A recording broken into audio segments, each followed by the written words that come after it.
Good morning and welcome to Strengthening the Airport Value Proposition. I'm Alexander Michael. You know, I started my career in an airline marketing department. That was back in the day when in Europe, if you wanted to operate a specific flight with an A300 instead of the usual MD-82, you needed ministerial authorization. Remember that? Fun times. Later I trained as a commercial pilot, and now I'm the director of consulting for Frost & Sullivan. And just to set the stage, and by the way, that is not me. I can only wish my hair looked this good. But it's some model Amadeus hired.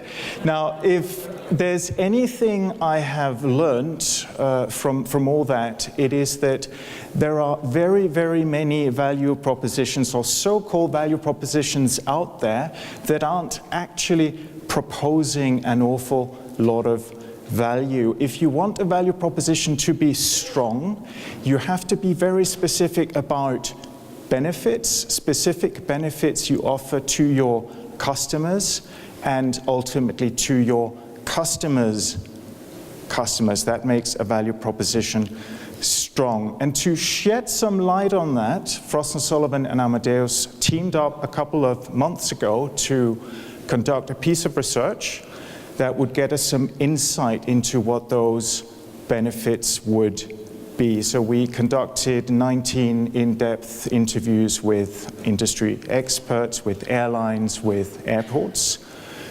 We also took inputs from the Frost & Sullivan Airports of the Future multi-client study that had surveyed 50 airports. So there's quite a substantial amount of data behind it. And all of that will flow into today's panel discussion. We have defined two objectives for this session. So first of all, we'd like to articulate what the benefits are that make an IT-centric value proposition strong in real terms, in practical terms.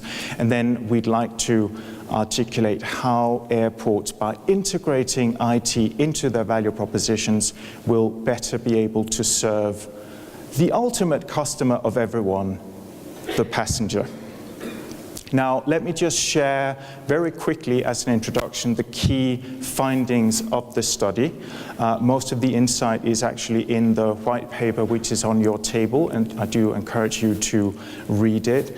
Now, route economics obviously trump everything, but an IT-centric airport value proposition really does exist. Now, you may think that was a foregone conclusion, but it was really not. You know, coming into this project, I was very skeptical. If you work in airport IT, it's very easy to overthink it and to think that necessarily IT will be part of everything. But really, the evidence is that the IT-centric value proposition really does exist. We also found that airports do a pretty bad job of harnessing that when they market themselves to airlines, and that's certainly a very quick opportunity for airports to grab. Operational efficiency and the passenger experience are equally important. Again, perhaps I was a bit cynical in the beginning, thinking that, well, do airlines really care about the passenger experience? Isn't it always all about operational efficiency and cost cutting? But no, it's really not. They really do care. And we also found that ultimately it's all about revenue streams. That's what we should be focusing on when we talk benefits. The true value of airport IT is going to be the ability of airports to enhance their partners, the tenants, everyone else's revenue streams. But there's also misalignment between cost and benefits. So if you consider that it's the airports that pay to provide the agility that is so essential to the commercial health of airlines, the ability of airlines to trigger marginal revenue streams, at the same time you can argue that airlines carry the opportunity cost when that agility is not present. So there needs to be a certain realignment of the relationship between costs and benefits in the airport IT environment.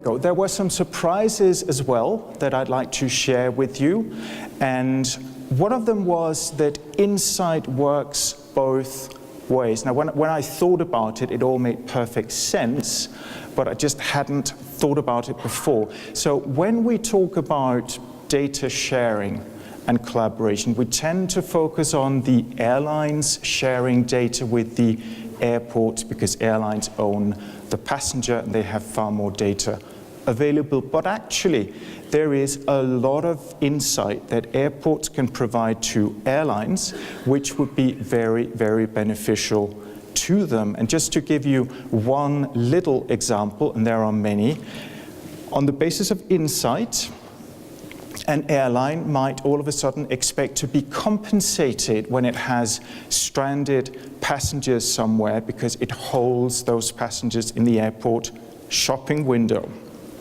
rather than the airline compensating passengers. And based on insight, you would actually know exactly how those revenue streams are affected. Airlines might be able to negotiate completely new performance targets, I don't know, through security control, for example, based on new metrics that weren't even available 5 years ago. And definitely airlines need to pay much, much more attention to the IT environment, to airport IT performance when they negotiate with airports.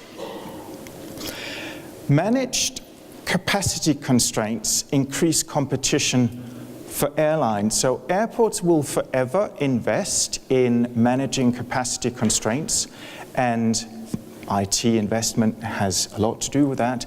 And then they will try to make the airlines pay for it through increased aeronautical fees, the excuse being, well, we're managing capacity constraints. Now, to an airline, that is not a straightforward equation, because they will say, okay, fine, so with the existing infrastructure, you are now creating new capacity that would potentially create increased competition for me. Why should I pay for that?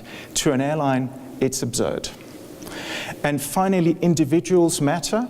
So I might have expected that factors like ownership, whether an airport is publicly owned or privately owned, or the region in which the airport is located, I might have expected that to be really, really important to attitude towards technology. There's just no evidence of that at all. What emerges is that individuals are far more important. So the experience that an airport CIO or an airport IT manager has, maybe he or she was hired from outside the airport space and had a brilliant experience with a cloud migration in the previous job. That experience will be used then in the airport space, and we find very often that this is really what affects attitudes to things like cloud or pre-integrated solutions.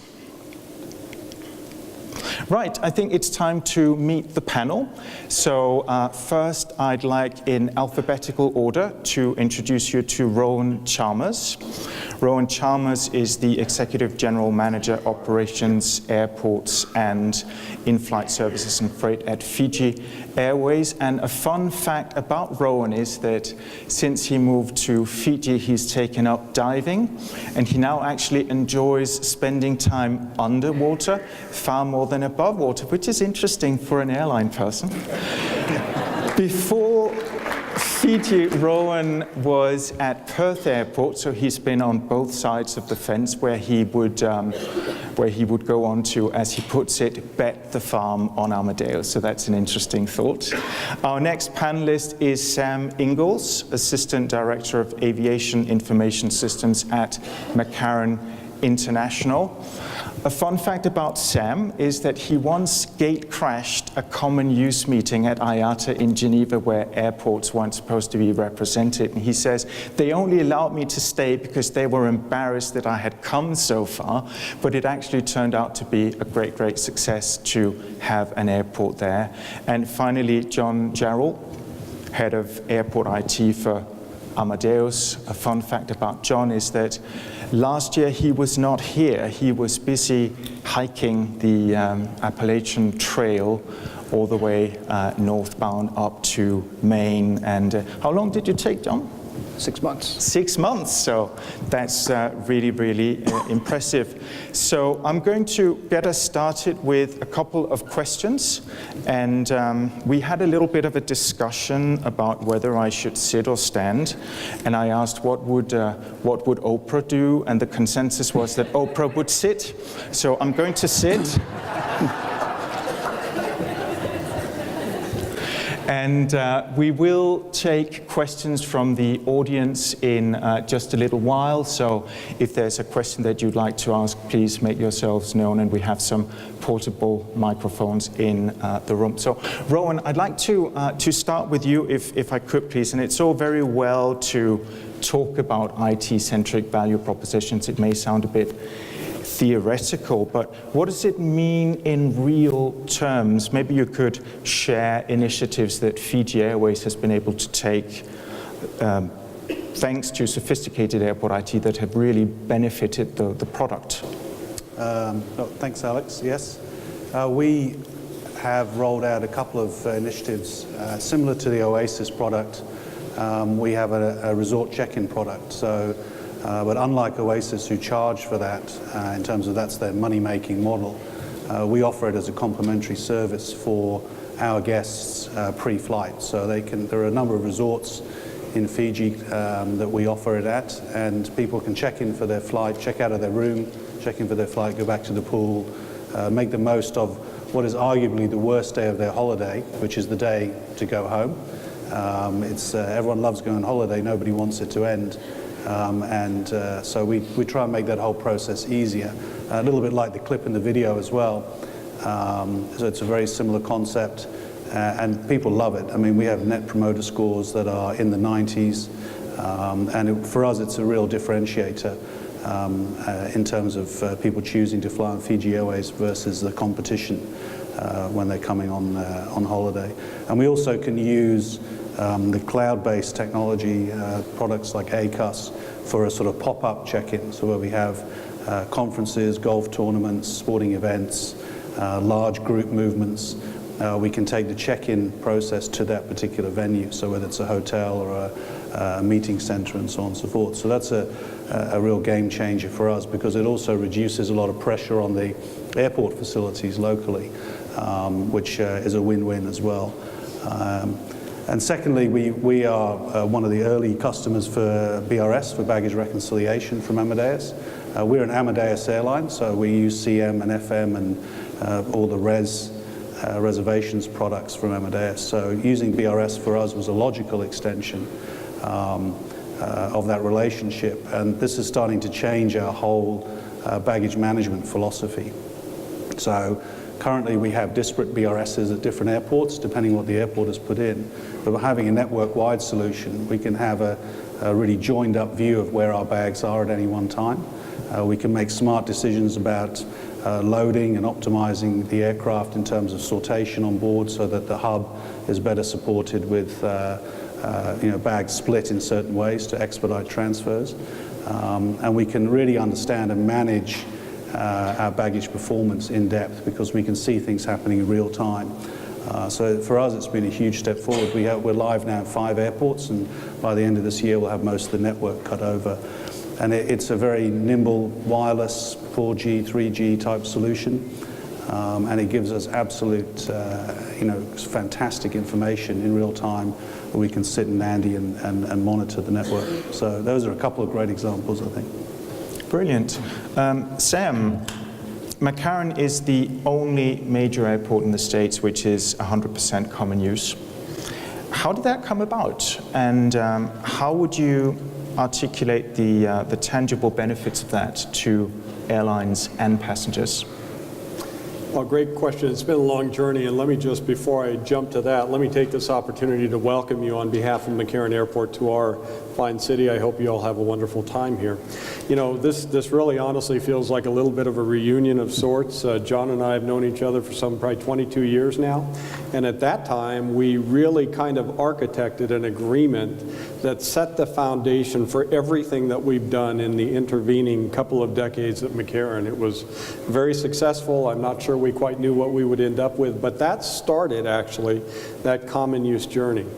And that has been phenomenally successful for us. At that time, we were out of gates. Yet, of course, at times we looked out on our airfield or over our terminal environment and realized there wasn't a single air carrier at a gate, but we were building more nonetheless. That has really been a significant value proposition for us. There are cost savings that, of course, accrue to the airport from not having to build additional brick and mortar facilities, and it's hard for us to build anything. Well, let me go back to those days. That new terminal that we constructed, our D-Gates facility, ran about $12 million a gate. This is really simple math. Our entire common use investment for that common use system at the time was about $10 million. So essentially, for the cost of one single gate, brick and mortar gate, we were able to put in the entire common use environment throughout the airport.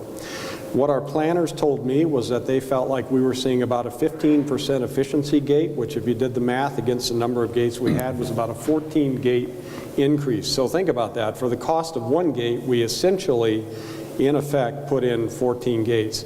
Now that value proposition from a cost standpoint doesn't just flow to us, it flows down to our air carriers, because at least here and for most of the airports in the States, that cost is shared or guaranteed by the air carriers, so that reduces their operational cost. But really I want to get to something perhaps more important, and that is the customer experience. We are all about the customer here. We recognize that in many cases, if not most cases, it's a discretionary travel decision that the customers have made to come to Las Vegas. We at the airport are their first look at Las Vegas and their last remembrance. So we want it to be a good experience. And if you think about just from an air carrier scheduling standpoint, that's another benefit to them. They can add flights into the schedule. For you air carriers that are in the room, you often know, or airports that are in the room, you often know that sometimes air carriers will try to fit more into a schedule than may actually fit. That ends up being a poor customer experience. You all of a sudden end up with more flights at gates than the gates can handle, so flights are holding off gate, or customers are sitting on the floor because you have two gates, two hold rooms full of people trying to be in the same place at the same time. So it really even flows right down to the customer, where they can very transparently, the air carrier can operate from a particular gate, and that's completely transparent to the customers, and it's a good experience for them. So value proposition flows all the way through the entire airport airline customer matrix. So would you say you're passing on some of those cost savings to your airline partners? We absolutely are, yeah. We absolutely are. That reduces our overall operational cost, and we pass those directly on to them. And that is then, one of your slides points, that is one of the ways it enables some of our marketing opportunities with the air carriers. If I'm just an average passenger, I wouldn't know what common use was. Can you think of ways in which, without common use, the product as I would experience it as an average passenger would be worse somehow? Well, I'll go back to some of the situations that we were seeing back before we implemented common use, and we did have, at that time, we had some gates that we were actually managing in a shared type of arrangement. But really, the only way that I can think of one where we had 3 different carriers using the same gate. Well, we looked at it and said, well, there's no way all of you can have 2 of your own proprietary check-in stations. We can only let you have 1, since all 3 of you are sharing the gate. So each carrier, we had wires and everything running all over the place. You had these different types of check-in stations. Looked very temporary, very hodgepodge. But the reality from an operational efficiency standpoint was that the carriers only had 1 station to check in or deal with a regular type of operation, whatever that might be. So the customer, the queues and the customer experience just wasn't a good experience in that environment where proprietary systems were trying to be used to operate in a common use fashion. Okay, John, let me come to you. You were at SITA, of course, before Amadeus, and so you've had a long, distinguished career in airport IT. So in your experience so far, why do you think airports have failed to, and of course not McCarran, everyone else's airport, why do you think airports have failed to maximize the full benefits of modern technology? I think there's a number of reasons. Airports around the world generally tend to operate in a governmental RFP type of environment. They may not be governmentally owned anymore in all locations, but even those privatized often still have to operate in a somewhat regulated RFP environment, which doesn't always enable them to make the best business decisions. For example, BRS. If an airport's purchasing BRS, the RFP is typically going to say that you have to have certain functionality, and once that functionality is achieved, they're going to buy the cheapest product. But they're not going to look at the fact that, for instance, our BRS, as an example, has significant message cost savings to the airlines because the airport's buying the product, the benefits flowing to the airlines. So one of your slides said there's a misalignment of the benefits of technology, and that's a great example of it where one entity who's not making the purchase is getting the benefit, but the one making the purchase is buying purely on the price without considering that benefit because it's not in their RFP process. So I think those are things that hinder the ability of airports to maximize the benefits they get from technology. There's probably another factor as well. Many airports are you use the term brick and mortar. Technology is a bit of an afterthought. And, we need the consulting community here in the U.S., as an example. It's a heavy consulting community to work with airports to bring technology to the forefront in the design process. Because if it's just an afterthought, you can't necessarily get the benefits. And traditionally, the whole process of building new airports, building new terminals is a brick and mortar process, and technology is added at the end. So what's the solution to the RFP problem, though? Is it not just your own charging model that needs fixing? Well, charging, that doesn't really solve it necessarily. I think it's an educational process where airports need to maybe come back and look at the overall value proposition, look at the passenger, as the white paper says. And if the passenger benefits from an overall reduction in cost, which means that the airlines have some savings, the airport has some savings, they need to look at let's say, the ecosystem, and not just at the bottom line price to the airport, because the airlines would pay more if they knew, for instance, if they're going to get a 20% messaging cost savings, they might be willing to pay the airport 10% more for the BRS because they know they're still better off. And actually that then flows through to the passenger and hopefully in forms of lower charges to the passengers as well. Right. Sam, do you recognize that view? Could you work with that view, the idea of making an investment that you have to pay for up front, and then there will be savings for your customers further down the line, and everyone is better off? I think that's an important point, and we do hope that our carriers would pass the savings along. But I was thinking as John was speaking there, for us, we really see it as enhancing the overall operational efficiency of the airport. And so one of the things, just from a business model standpoint, we had these discussions early on when we were first building things out, as to how we were going to set the business model. Were we going to have some a la carte system of pricing? So carrier A wants kiosk, but carrier B doesn't, but they want wireless, and what does that business model look like? And we decided early on that we were just going to make everything that we did part and parcel of operating at McCarran Airport. So there isn't a separate charge. Of course, it all rolls into the base rate and rates and charges, but that actually even then incentivizes the airlines and other partners to come on to the systems because they're paying for some portion of it, whether they're using it or not. And then as more and more come on and we make those systems available to them, then we see the overall efficiency of the airport and thus then the passenger experience increase. So we think there's a real value proposition. We've tried as well. One of the things that sometimes comes up with common use is not being able to innovate or not being able to put something new in place. We've tried to work with our air carrier partners to make sure that we can facilitate new hardware, and sometimes it comes right down to the hardware, John, you're right. New hardware in place, put new processes in place. We have a reputation for trialing new things out in the environment, the live environment. And so that's all kind of part and parcel of what we do to try and keep our finger on the pulse, to make sure we're always innovating, to make sure we're always driving efficiency and customer experience. Okay, Rowan, I'd like to come back to you, if I may.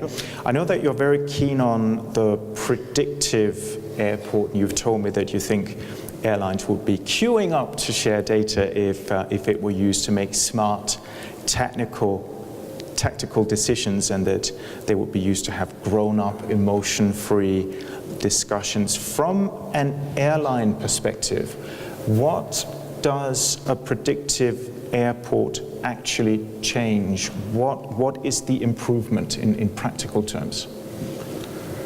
Well, I would agree with what Sam has said. You know, at the end of the day, we have mutual customers, and their experience reflects back on both of us as entities, whether it's the carrier or the airport. And it is a competitive business, and we've got to make that experience the best it possibly can. And there are so many pain points, I think, for people traveling today, that anything you can do to smooth out those hurdles for people to get from A to B has got to be a good thing. So, however, the historic dialogue is often quite, maybe not confrontational, but suspicious on both sides as to working together and truly being open and honest and sharing information, because often there's a view, at least to me, about, well, why would you want that? Why should we give you that? What's the benefit for us? And I think as an industry, there needs to be a sort of bit more maturity in how we approach these matters so that we get the best possible outcomes. So on a tactical basis, being predictive, using the data we have, whether that's historic load factors or events that are happening perhaps here in a city like Las Vegas that can cause spikes in passenger volumes. And then adding to the mix, the sort of show-up rates when people arrive at the airport that you can pull out of shared systems or out of DCSs, the crowd vision product and similar systems that look at passenger flows, look at demand on fixed resources like check-in desks, look at carrier performance in terms of how long are people waiting to get processed, and as we get into more common use bag drops and common use kiosks, the historic demarcation of check-in desks and airline sort of occupancy is going to disappear. So all these things, if you add them in together, you can have an absolutely fantastic view of what's going to happen in 3 hours time or 6 hours time or 9 hours time, and adjust your game plan accordingly, whether that's security checkpoints or gating or whatever else it may be. So that's a tactical benefit that the customer sees on the day. I think on a strategic level, I think Sam's right, you don't have to build anything at the end of the day, and the less you build and the harder you work your facilities, the better that is for everyone's bottom line, because once you start building stuff, you can't stop. And you just keep, and we've seen this globally, just building more and more very expensive infrastructure that then often isn't utilized in the fashion we would like it to be as airlines, nor airports either. So that's the strategic benefit of predictive, of a predictive, truly open predictive relationship, I think, is that you can avoid these massive capital investments. And construction is disruptive in and of itself, typically. Very little construction happens in a greenfield site, so often you're disrupting existing environments as you build. So for us as the airline, or certainly speaking from our point of view, we don't want anybody to build anything anytime soon. We'd much rather make what we have work better. Is that the idea that if there's investment going into bricks and mortar, then obviously that generates a cost that someone has to pay, so maybe your fees will go up and you'll have to pass that on to your passengers, so your product becomes more expensive. Is that the underlying concern, or is it something else? Well, that's been the historic outcome. Yeah. You know, airports build something, they ask airlines, yeah, we can fix that, we can build you this, that, and the other, and there's typically a cost that's involved in that the airlines end up wearing. So at the end of the day, it is a cost element. But I think there's the best example was right there. The cost of one gate, you created 14 additional facilities. I mean, that's just smart. And that's the sort of thing we should be doing, because that is obviously a far, far better cost outcome for airlines. Okay, so Sam, Rowan talked about disruption just now, and he would say that disruption was an unsolved riddle, and that we're only fumbling around and that we haven't even begun to crack the nut. From an airport perspective, what are the disruptors that have technology solutions in your view, and where would we start? We know disruptor, it's kind of the word du jour right now, right? So, but if you think about that word, it has really negative connotations. In fact, I looked it up at one point in time as I was preparing for another presentation, but it said something that causes disorder or turmoil. So that's obviously a bad thing, right? But I tend to be an optimist, and rather than take the pessimistic view, I think those disruptors also create opportunities. And so if we put ourselves in a position and stay ahead, keep our finger on the pulse and stay ahead of what's coming and actually even drive some of what's coming, then I think those disruptors absolutely can become things that allow us to leapfrog ahead and drive greater efficiency and provide better customer service. So a few examples, perhaps. One of the things we've all had to deal with on the one hand from an airport standpoint, but also create a great opportunity for us and our customers, were the transportation network companies, right? If I were to ask who's used an Uber or Lyft in the last month or two, probably everybody in the room would raise their hand. But we had to figure out how to be able to accommodate those operations, where, how, a lot of technology involved in that from an airport standpoint, regardless of how we deployed that. But that's one. Another that's come on us very quickly is something we've dealt with for some period of time. I thought I had the prop here as well, but maybe I don't. One of the things we deployed many years ago was RFID in the airport environment. More than 12 years we've been running that. All of our bag tags for all of our bag tags. And I was happy to hear you all address, John, you talked about baggage systems, and that's certainly an important part of the customer journey. It's not just the passengers, and sometimes we tend to focus on the passengers to the exclusion of that very important element, the bags. But if the bags don't get to where the passengers are, then that's a very bad experience. So that's something that now, it was just a few airports worldwide, Hong Kong ourselves, but now with Delta rolling it out. And trust me when I say we're kind of North America's largest RFID baggage test environment. There are a lot of others running trials. So if you aren't keeping your finger on that pulse as an airport, you ought to be. Be forewarned, but you've already probably had Delta come in with that. But then there are other things that are coming down the line that I think are going to create great opportunities for us. Biometrics, that's something that can really enhance the beginning to end journey for the customer. And we've talked for years in the industry and various standard setting bodies about what could that token be? Could that be a chip in my phone that lets me go all the way through that journey outbound and then even coming back in through on the international arrival side? Well, what better token than me, than who I am? And it looks like that's going to some type of a biometric, and most likely a facial biometric that can be used not just all the way through the process on the outbound, but then back on the inbound through the Customs and Border Protection here, and certainly potentially in other countries as well. So I think on the one hand, some of those things that many view as disruptors, I think those are actually really great opportunities for us as an industry to move forward. Okay. What about actual disruption to a journey? Can you think of technology solutions that manage actual disruption better? And can you think of how actual disruption to the journey becomes an opportunity other than just a retail opportunity for someone?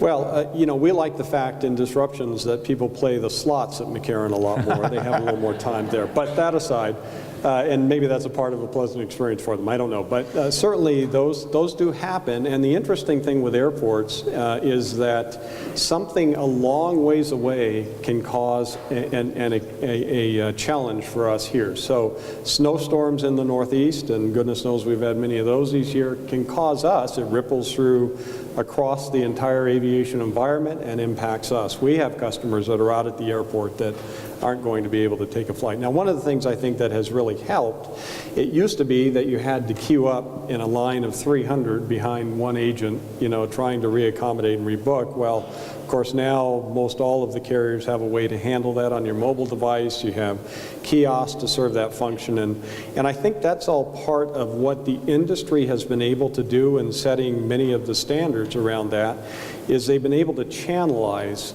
many parts of that process, or almost all parts of that process. So whether it's just a normal travel process, the check-in, where you can check in online, you can check in on your mobile device, you can check in on the kiosk, you can check in with an agent, and even with some carriers have trialed what is check-in, maybe we don't even need to have a check-in process. So there's that element of it. But then with a regular operation, certainly, that can also be channelized, and those channels work on the inbound side too, when you're looking at customs or border protection type situation, where you can, at least here in the States, you can use global entry, you can use wireless mobile device to check in, you can still see an agent, you can see a kiosk. So I think that channelization of opportunities, pushing that self-serve envelope, if you will, down into the customer's hands, really does those same things I keep coming back to, drives efficiency and improves the customer experience. Right.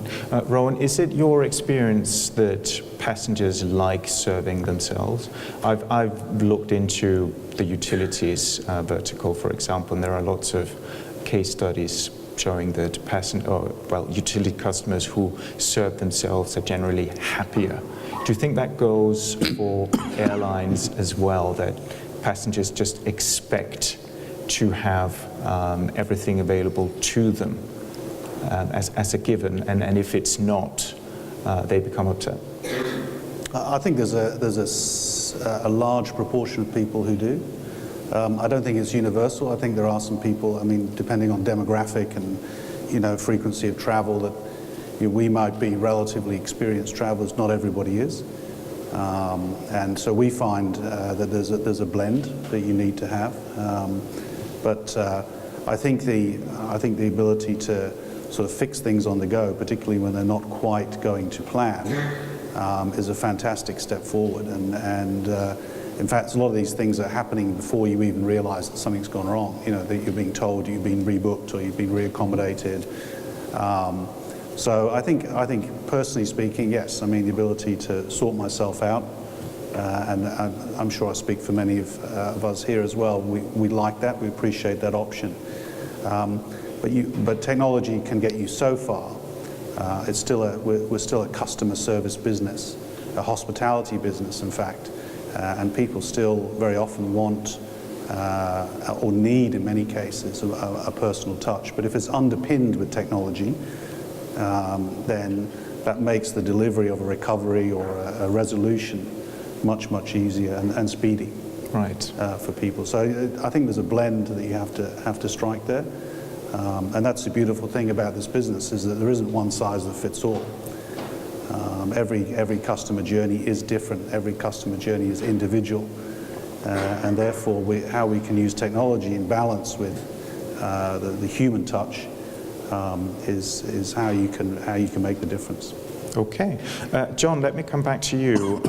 So I think we can sort of agree that collaboration between airlines and airports is improving, and I think modern IT, it's fair to say that it's been the catalyst. But what about all the other stakeholders that affect the passenger experience. So you talked about border management in your intro. So obviously immigration is a big part of that, usually where, you know, the perfect experience goes down the drain.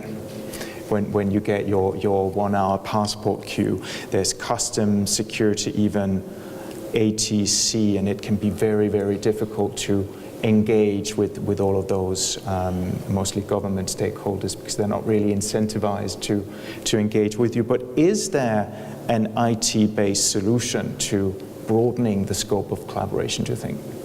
I think there are solutions, and maybe a good example is this solution we provide to the Gatwick Airport. And basically it's a common situational awareness tool that lets all the stakeholders that fly in and out of the airport, the retailers, the airlines, the immigration agencies, the public safety entities, everybody that operates at the airport sees a common view of the information about what's going on at the airport. Lets them then plan their activity in a better way. And Gatwick actually said that Gatwick's the single busiest, it's the busiest single runway operation in the world. Yes. And they attributed their ability to get to 55 million passengers a year to that solution. So that collaboration and capability that they have between all the different players there let them increase their capacity to that point. That's just one example, but coming back to immigration as an example, and Sam mentioned it as well. You know, I recently did a trip to Lisbon, and I left Atlanta Airport, I went through the clear lane, I put my 2 fingers down, I got then through the security faster, I got on the airplane, I went to Lisbon and I had to go through immigration. Different solution. It was facial recognition and different things. Got through immigration. When I left there, went through some automatic boarding gates, a different solution. All biometrics, but different. None of them, because there's no standards per se. And it's hard in this industry, as you know, to get standards, because what the TSA may agree to in the US, the French government or the Danish government or something might not agree to. They might want a different standard. But can you imagine a technical solution where there's kind of a broker of this information, and you only have to enroll once, and when you enroll, it captures your facial recognition and your fingerprints and maybe your iris and everything, and then that information could be provided to whoever the different entity was. So if it was clear to get through the Atlanta airport, they don't have to go to the cost and expense of enrolling people. They can do it through a common service. And then if the immigration agency in Lisbon could have had the information they needed. And so that common, even if they use different standards, iris, facial, fingerprints, whatever, technology can provide a solution to kind of broker that information and make it seamless and a better passenger experience. And right now, that doesn't exist. It's not a good passenger experience. Do you think it's your job as a technology provider to broker that understanding between all the stakeholders, or? I think we do actively participate in IATA committees and ACI committees, et cetera, looking at those things, as well as some European Union committees that are looking at those same topics. So Amadeus is an active participant in that.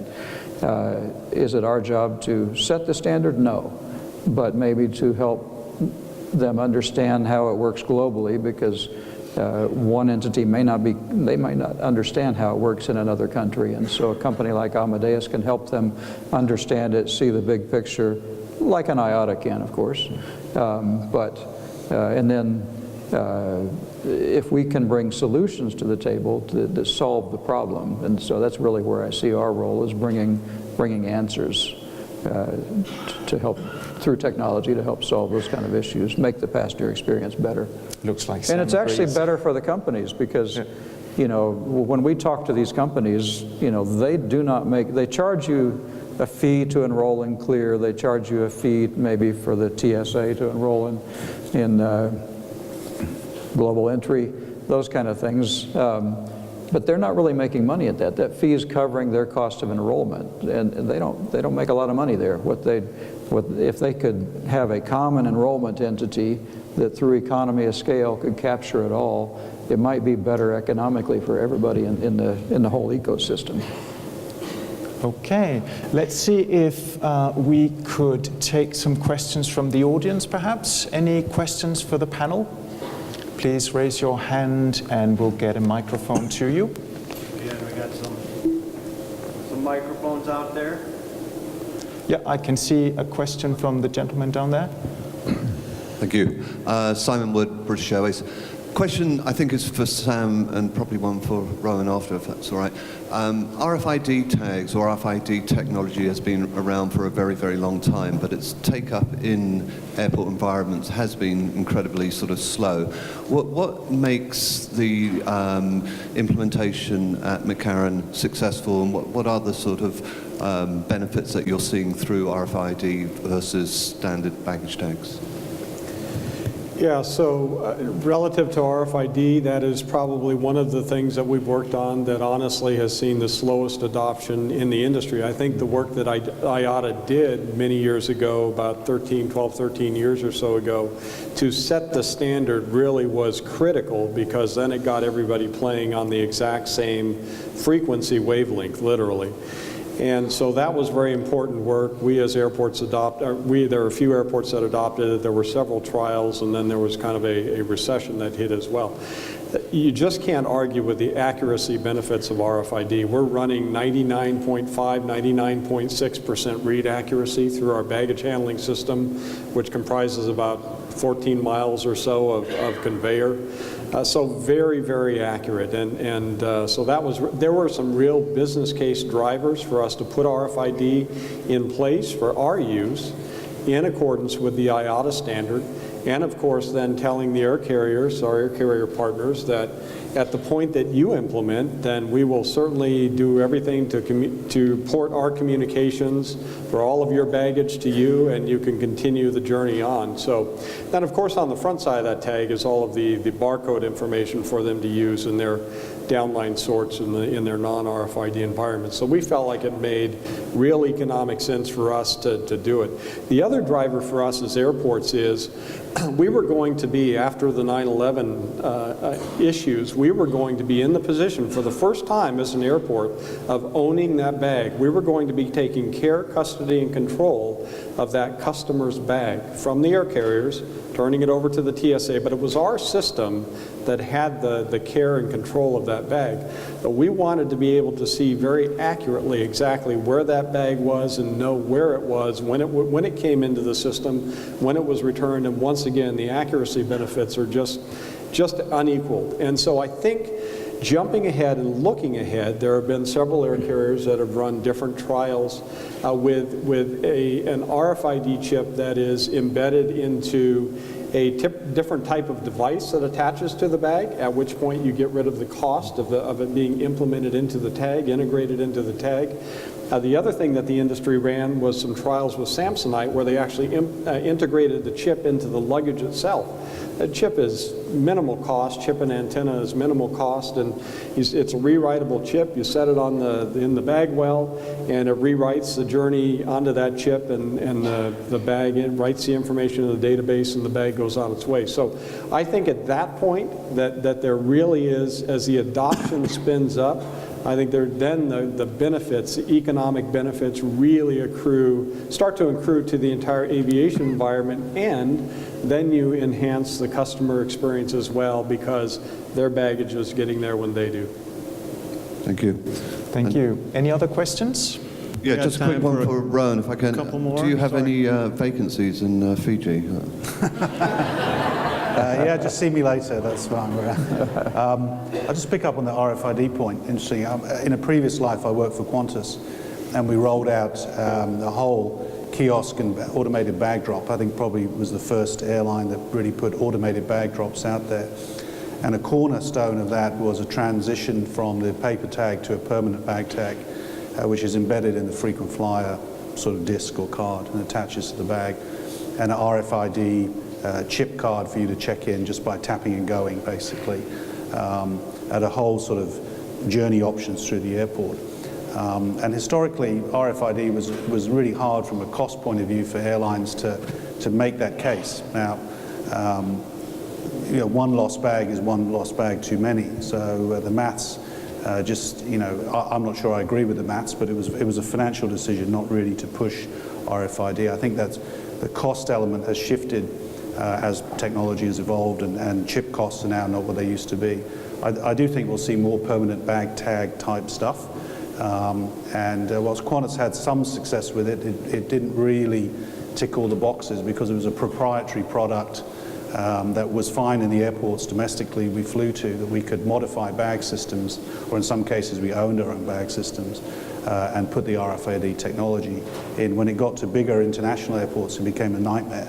And the only airport we could get any interest or progress with was Hong Kong, and that's because they were somewhat advanced in the RFID product already, but elsewhere it was going to be, nobody really wanted to play. So again, it comes back to collaborating and whatever, but airlines, I think in the next 2 or 3 years, you'll see a lot more of the permanent type product that will undoubtedly change the economics and see much greater take-up of RFID. Okay, we might have time for one final question.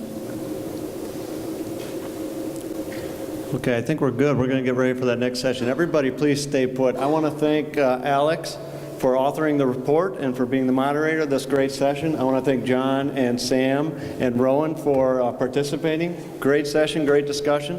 These guys will all be around throughout the day, so if you have any questions, pull them aside. They'd be, I'm sure, happy to have a chat. Everybody just stay put. We're going to move forward with a session here. It's just 45 minutes, then we're going to have lunch. A very interesting session on disaster recovery. Had some unique, very intense weather events last year, and we're going to talk a little bit about how technology plays a role, both, before, during, and after those types of events. So just give us 1 minute and stay still, please. Thank you.